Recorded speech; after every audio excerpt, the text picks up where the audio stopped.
പ്രിയമുള്ളവരെ, വളരെ ഗുരുതരമായൊരു പ്രശ്നം എന്നൊന്നും പറയാൻ പറ്റത്തില്ല. എന്നാലും നമ്മൾ പലപ്പോഴും ചിന്തിച്ചു പോകുന്ന ഒരു കാര്യത്തെക്കുറിച്ചാണ് ഞാൻ സംസാരിക്കാൻ പോകുന്നത്. കൂടുതൽ തള്ളിമറിക്കാതെ പറയടിയെന്നല്ലേ ഉദ്ദേശിച്ചത്, പറയാം. കല്യാണങ്ങളെക്കുറിച്ചാണ് ഞാൻ ഉദ്ദേശിക്കുന്നത് കേട്ടോ. എൻ്റെ ഒരു കൂട്ടുകാർ കഴിഞ്ഞ ദിവസം പറഞ്ഞ കാര്യങ്ങൾ ഞാൻ പലപ്പോഴും ചിന്തിച്ചിട്ടുള്ള കാര്യങ്ങളാണ്. അവർ ഇന്നലെ ഒരു കല്യാണത്തിന് എൻ്റെ ഒരു റിസപ്ഷന് പോയതിനെക്കുറിച്ച് എന്നോട് സംസാരിച്ചു. അത് സംസാരിച്ചത് മുഴുവൻ ഞാൻ പലപ്പോഴും ചിന്തിച്ച കാര്യങ്ങളാണെന്ന് എനിക്ക് കണക്റ്റായി. ഒരു പക്ഷേ നിങ്ങൾക്കും അത് മനസ്സിലായെന്നിരിക്കും. പല കല്യാണം, അതായത് നമ്മൾ വലിയ കല്യാണങ്ങൾ, ഇടത്തരം കല്യാണങ്ങൾ, കൊച്ചു കല്യാണങ്ങൾക്കൊക്കെ നമ്മൾ സന്തോഷപൂർവ്വം വിളിക്കുമ്പോൾ പോകുന്ന ആൾക്കാരാണ്.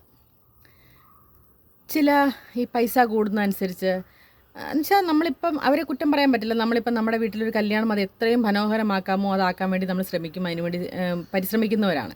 അതിൻ്റെ ഭാഗമായിട്ടാണ്. പക്ഷേ എന്നാലും ചില കാര്യങ്ങൾ നമ്മളെ സന്തോഷിപ്പിക്കാൻ വേണ്ടി അവർ തന്നെ ചെയ്യുന്നതാണ്. പക്ഷേ എന്നാലും ചിലപ്പോൾ നമുക്കത് വളരെ ദോഷമായിട്ട് ഫലിക്കുന്ന കാര്യങ്ങളാണ് പറഞ്ഞു വരുന്നത്. ഗാനമേളകളും ഫ്യൂഷൻസും അങ്ങനെയൊക്കെ ഉള്ളത് സൈഡിൽ വെക്കാറുണ്ട്. ഒരു പരിധിവരെ നല്ലതാണ്, ആൾക്കാർ ബോറടിക്കാതിരിക്കാൻ നല്ലതാണ്. പക്ഷേ അതിനകത്ത് വേറൊരു കാര്യം, നമ്മൾ പലപ്പോഴും പല രാജ്യങ്ങളിൽ നിന്ന് ചിലപ്പോൾ ഈ കല്യാണം കൂടുന്നാൻ വേണ്ടി വരുന്നവരായിരിക്കും. ഈ കെട്ടിച്ചു വിട്ട നാട്ടിൽ നിന്നൊക്കെ ഈ പറഞ്ഞ പോലെ നമ്മൾ ആ കല്യാണത്തിന് വേണ്ടി ബന്ധുക്കളെയും കൂട്ടുകാരെയും ഒക്കെ കാണാൻ വേണ്ടി വരുന്നവരായിരിക്കും. ചിലപ്പോൾ കൂട്ടുകാരുടെ മക്കളുടെ കല്യാണമായിരിക്കും. അപ്പം നമ്മൾ ഒരുപാട് വർഷങ്ങൾക്ക് ശേഷം കാണാൻ വേണ്ടി വരുന്ന ഒക്കെ ആയിരിക്കും. അപ്പം അങ്ങനെ പല അവസരത്തിൽ നിന്നും പല ലേക്ക് സന്തോഷത്തിന് വേണ്ടിയിട്ട് വന്നു ചേരുന്നവരാണ്. പക്ഷേ ഇവിടെ സംഭവിക്കുന്നത് വളരെയധികം ഉച്ചത്തിൽ എന്ന് വെച്ചാൽ നമുക്ക് സഹിക്കാൻ പറ്റുന്നതിലധികം ഉച്ചത്തിൽ ഇവർ പാട്ട് പാടുകയും അല്ലെങ്കിൽ ഇതുപോലുള്ള പ്രോഗ്രാം സൈഡിൽ ചെയ്യുമ്പോൾ നമുക്ക് അവരുമായിട്ട് സംസാരിക്കാനൊന്നും പറ്റാതെ വരുന്നൊരവസ്ഥയുണ്ട്. പലർക്കും അത് മനസ്സിലായി കാണുമെന്ന് ഞാൻ വിചാരിക്കുന്നു.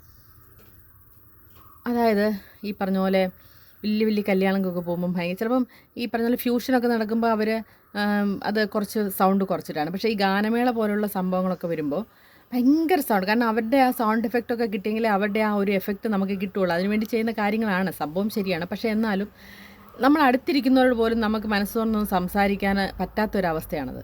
അതൊരു പക്ഷേ നമ്മൾ ആ അവസ്ഥയിൽ ഇപ്പം ഇതുപോലെ പാടാൻ പോകുന്ന ഒരാളുമാണ് ഞാൻ. ഒത്തിരി ഒന്നും അല്ല കേട്ടോ, അങ്ങനെയൊന്നും ചിന്തിക്കരുത്. ചെറിയ ഫംഗ്ഷനൊക്കെ പാടാൻ പോവുകയൊക്കെ ചെയ്യുമ്പോൾ നമുക്കത് മനസ്സിലാവില്ല. കാരണം നമുക്ക് നമ്മുടെ ആ കഴിവ് തെളിയിക്കണം എന്നുള്ള ഒരു ആഗ്രഹത്തിലാണല്ലോ നമ്മളിങ്ങനെയൊക്കെയുള്ള പങ്കെടുക്കുന്നത്. പക്ഷേങ്കിൽ നമ്മൾ അവിടെ ഒരു കാഴ്ചക്കാരായിട്ട് അല്ലെങ്കിൽ ഇതുപോലൊരു ഫംഗ്ഷൻ ചെയ്തിരിക്കുമ്പോഴാണ് നമുക്കതിനെക്കുറിച്ചുള്ള ബുദ്ധിമുട്ട് മനസ്സിലാവുന്നത്. ആ ബുദ്ധിമുട്ട് മനസ്സിലാക്കിയതുകൊണ്ടാണ് ഞാനീ പറയുന്നത്. അപ്പം ഒരു പാട്ട് കഴിഞ്ഞിട്ട് അടുത്ത പാട്ട് പാടാനുള്ള ഗ്യാപ്പ് നോക്കിയിരിക്കും നമ്മളിങ്ങനെ അവരോടൊന്ന് സംസാരിക്കാൻ. പക്ഷേ അത് മുഴുവൻ പറഞ്ഞു തീരാൻ നമുക്ക് പറ്റില്ല. അതിനു മുമ്പ് അടുത്ത പാട്ട് തുടങ്ങും. അപ്പം എനിക്ക് പറയാനുള്ളത്, ഒന്നുകിൽ ഒരു പാട്ട് കഴിഞ്ഞിട്ട് 5-10 മിനിറ്റോ ഒക്കെ ഒരു ഗ്യാപ്പ് ഇട്ടെടുത്ത് പാട്ട് പാടുക. അല്ലെങ്കിൽ കഴിഞ്ഞ ദിവസം എൻ്റെ ഒരു കൂട്ടുകാർ പറഞ്ഞ പോലെ തന്നെ ഒരു കൊണ്ടൂർ ഓഡിറ്റോറിയത്തിലായിരുന്നു ഒരു പരിപാടി. അപ്പോൾ ഗംഗയുടെ വയലിൻ കച്ചേരിയായിരുന്നു. അപ്പോൾ ആ ഗംഗയുടെ വയലിൻ കച്ചേരിയുടെ സമയത്ത് അതിൻ്റെ പുറകിൽ ചെറിയൊരു സ്പീക്കർ വെച്ചിട്ടുണ്ട്. അപ്പോൾ കേൾക്കേണ്ടവർക്ക് അവിടെ പോയിരുന്ന് അതിൻ്റെ ഫ്രണ്ടിലിരുന്ന് കേൾക്കാം.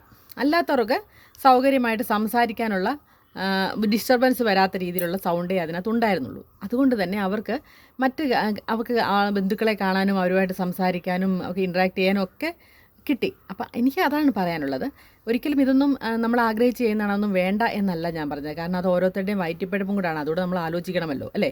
ഒരു ഗാനമേള കിട്ടുമ്പോൾ ഒരു കുടുംബം കൂടാണ് അതിനകത്തൂടെ രക്ഷപ്പെടുന്നത്, അല്ലെ അന്നം കിട്ടുന്നതെന്ന് കൂടെ നമ്മൾ ആലോചിക്കണം. അപ്പോൾ ഒരിക്കലും നമ്മൾ അവരെ കുറ്റം പറയുകയോ അങ്ങനെ പരിപാടി ചെയ്യരുതോ എന്ന് ഞാൻ ഉദ്ദേശിച്ചിട്ടേ ഇല്ല.